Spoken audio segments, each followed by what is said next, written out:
Salut tout le monde. Donc un petit coucou avant de repartir dans la montagne, parce que là donc, je vais sauter dans ma nouvelle vie. Pourquoi?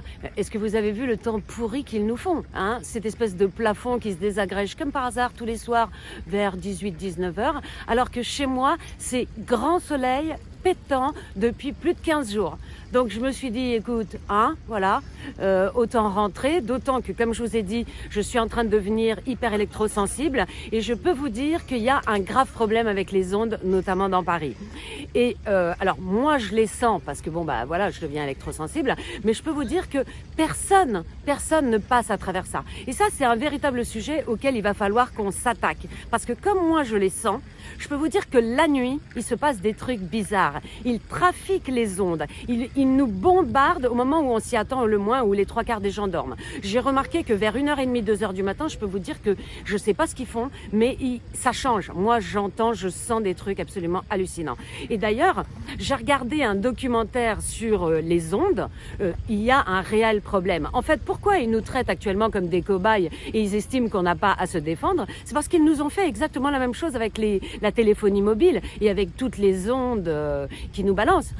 Et moi, c'est une question que je pose, alors là, évidemment, pas qu'aux Gilets jaunes, mais à tout le monde. Comment se fait-il que Elon Musk se soit attribué notre espace, soit en train de nous construire une grille électromagnétique au-dessus de la tête, Starlink, et en fait nous soumet à un régime électromagnétique que personne n'a pu tester auparavant, puisque par définition c'est fait in vivo directement. Donc moi je demande, si vous connaissez des gens qui ont le matériel pour tester les ondes, tester l'environnement des ondes, faites-le le soir, la nuit, en pleine nuit, faites des relevés.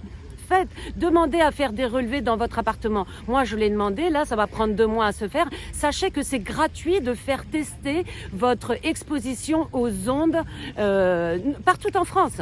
Vous tapez sur Internet mesure de l'exposition aux ondes et vous avez gratuitement quelqu'un qui vient chez vous. Testez ça. Ça met 2 mois à ce qu'ils viennent, mais bon, c'est fait.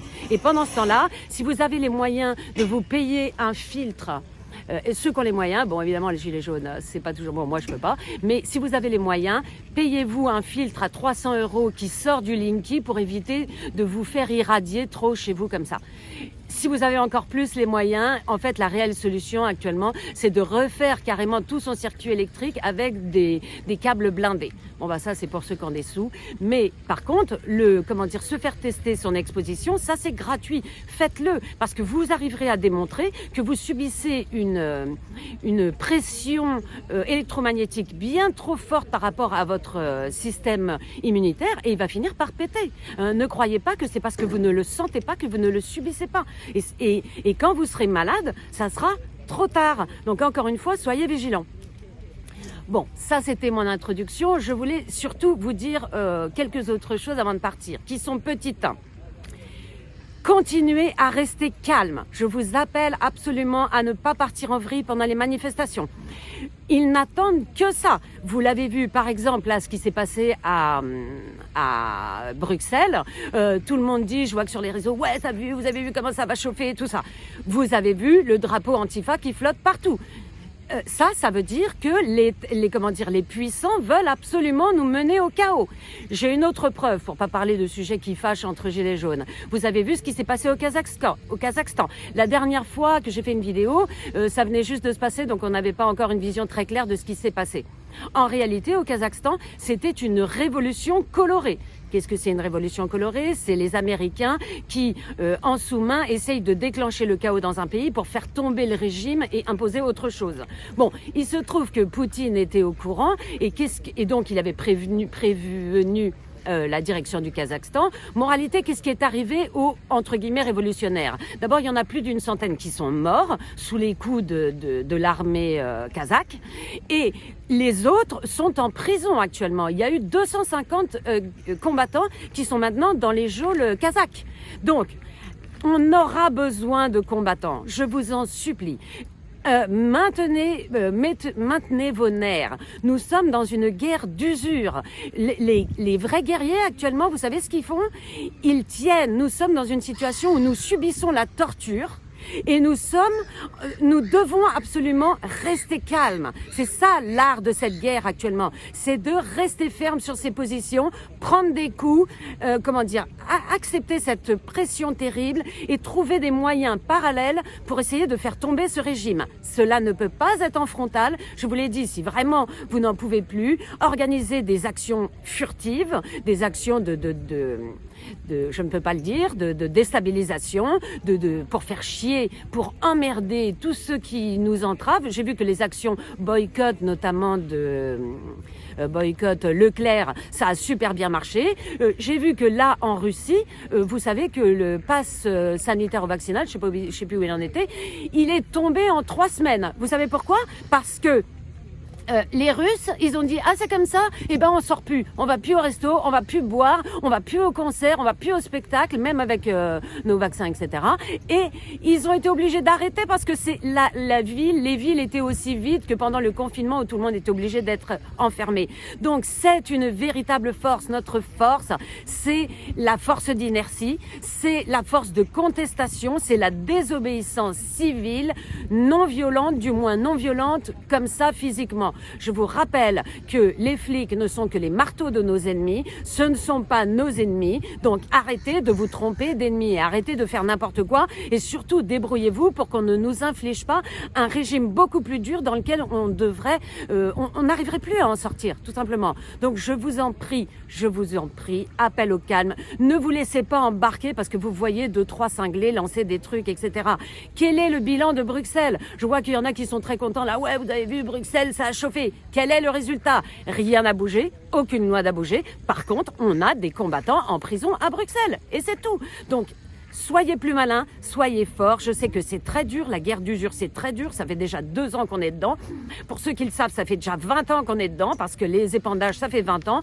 Donc, c'est long. C'est très pénible, mais il faut tenir. Imaginez-vous que vous êtes dans une salle de torture et que le meilleur moyen de faire chier l'ennemi, c'est de faire sentir que vous n'avez même pas mal. Alors que vous, évidemment, vous avez super mal. Mais vous faites même pas mal. Ça, il n'y a rien qui les rende plus dingues, quoi. Donc, on continue sur cette lancée. Donc, j'avais à dire ça. J'avais aussi à dire, oui, j'avais un appel aux forces de l'ordre. Ça sera peut-être mon dernier appel parce que là, c'est comme si je pissais dans un violon, on peut le dire. Mais je veux vous le dire absolument. Je ne pourrais pas, à moi toute seule, avec mes petits bras, retenir une meute enragée quand les gens vont commencer réellement à comprendre, notamment ceux qui se sont laissés injecter. Quand ça va partir en sucette, on ne pourra plus rien faire. Et vous serez en première ligne, vous serez les victimes expiatoires de la folie furieuse des gens qui d'un coup, c'est pas tant les combattants qui sont dans la rue, puisque nous sommes en lutte. Mais quand les gens vont comprendre qu'ils ont été ruinés, qu'ils ont tué eux-mêmes leurs propres gosses, qui voient leur femme, vous voyez le mari de Morissette là, qui n'en peut plus, etc. Ces gens-là, quand tout ce qui les retiendra dans la vie sera mort, sera tombé, je peux vous dire que rien ne les arrêtera. C'est pas moi, avec mes petites joues rouges, n'est-ce pas, qui les appellera au calme. Et là, vous serez entre les ordures qui nous gouvernent et des fous furieux qui n'ont plus rien à perdre. Je vous en conjure, rejoignez la résistance, refusez, faites comme les médecins, comme les infirmières, mettez-vous en maladie. Maintenant, c'est tellement facile d'attraper le Omicron, allez-y, quoi. Donc, réfléchissez bien. Vous avez vu aussi que, France Police, policiers en colère, refuse de rentrer dans le délire du pass vaccinal, d'aller contrôler les gens. Changez de syndicat, non de là. Montrez que vous êtes du côté du peuple, parce que ça va faire très mal très bientôt. Voilà, donc ça c'était mon message aux forces de l'ordre. Alors, qu'est-ce que j'avais d'autre à raconter? Oui, très important aussi. Surtout, et là ça c'est pour tout le monde, ne vous relâchez pas. Là vous entendez dire plein d'alerteurs, ouais vous avez vu, ça y est, on a gagné, etc. Regardez, il recule. Vous l'avez vu celui-là? Ok. Le covidisme est peut-être terminé, mais je vous rappelle que nos ennemis ont plein d'armes dans leurs manches, plein d'autres armes. Déjà, il y a d'autres virus. Je vous rappelle que Bill Gates nous a dit encore récemment que l'épidémie suivante, elle serait beaucoup plus dure que celle du Covid. Donc déjà, mais croyez-le, c'est eux qui décident. Mais en plus de ça, là, et ça c'est très facile à trouver sur Internet, il y a Dupont-Aignan qui vient de nous annoncer, et ça il nous le dit à nous, que Castex est allé prévenir tous les chefs de parti et les candidats à l'élection présidentielle que l'élection présidentielle serait perturbée par un très dangereux virus.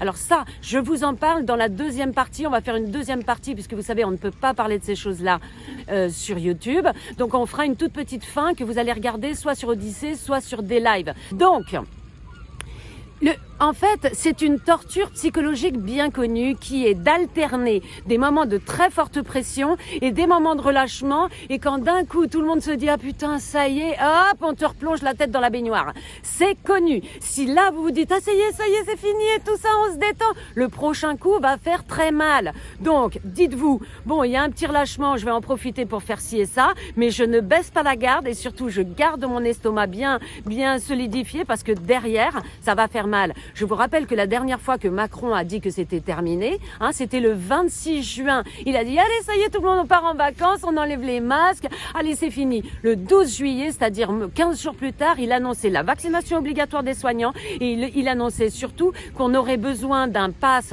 pour prendre le train, et du coup, tous les gens qui avaient prévu de partir en vacances, qu'est-ce qu'ils ont fait? Complètement pris au dépourvu, ils se sont fait injecter.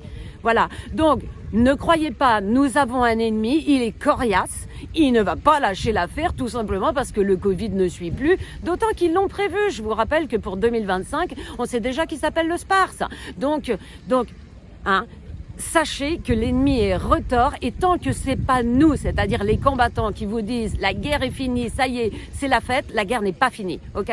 Soyez très conscients de ça. Et c'est vrai que j'entends moi-même, je regarde des youtubeurs qui disent bah ça y est, on a gagné, etc. Mais non, faites gaffe. Et si on a gagné, tant mieux. Dans ce cas-là, vous serez restés concentrés et on vous dira ça y est, c'est fini. Ça sera tant mieux, ok?